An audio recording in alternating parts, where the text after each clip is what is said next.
A parade of Italian beauties rolled into Nashville recently. 19 classic automobiles, each more irresistible than the next, arrived at the Frist Center for the Visual Arts for the opening of Belissima, an exhibition celebrating Italy's post-war automotive renaissance. You know, the beauty of the design.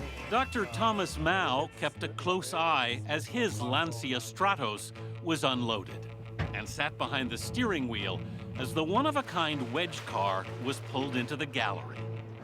Stop. You squeeze and turn, and that serves as a door release. And that's actually the keyhole. That's a keyhole there as well, so you can actually lock it. So now, Climbing in can require gymnastic skill. Oof. do you escort your car wherever it goes? Well, it's a bit like attending graduations or your daughter's wedding. I mean, you just got to be there. Mao, a management consultant and renowned watch collector, couldn't resist the Stratos when it unexpectedly came up for auction in 2011. He paid just over $1 million for it. I was driving around for a couple of days afterwards, just in a state of euphoria, but also like, oh my God, what did I do? Buyer's remorse? Never buyer's remorse, but kind of a sanity check.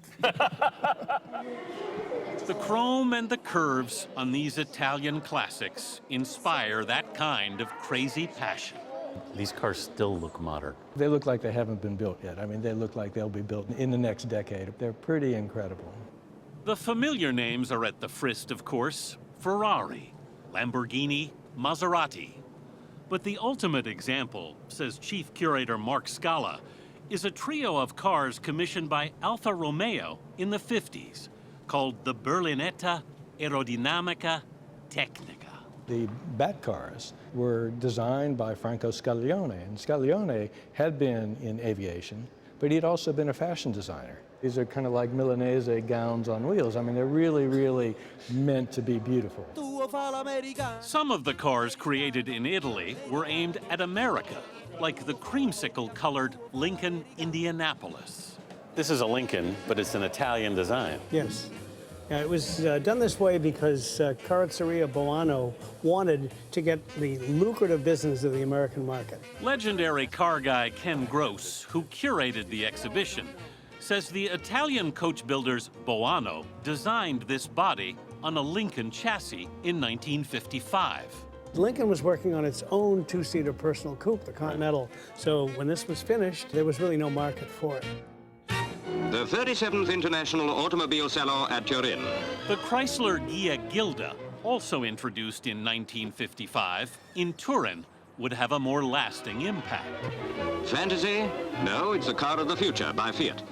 Whichever way you look at it on the revolving stand, it's certainly an eye-catcher. Here it is from the other end. Commissioned by Chrysler, the Ghia Gilda and its fabulous fins would influence a decade of Chrysler styling. Which brings us back to Dr. Thomas Mao's car, the 1970 Lancia Stratos HF0, which appeared in the Michael Jackson film Moonwalker. It was designed on spec by Nuccio Bertoni, who arrived at the Lancia security gate without an appointment. They wouldn't raise the barrier for him, and he just drove right underneath it. How high is this car? 33 inches at the highest point. 33 inches? So it actually still holds the world record for the lowest fully functional vehicle ever made. Dr. Mao has had a lifelong love affair with the car. It still takes your breath away. It still does. I come back into the gallery and see it, and I'm just head over heels, in love again. If you can dream it, you can do it, Enzo Ferrari famously said. This fall, the Frist Center in Nashville is a parking lot full of dreams. So I have just one question. How do we get out of this thing? Very carefully.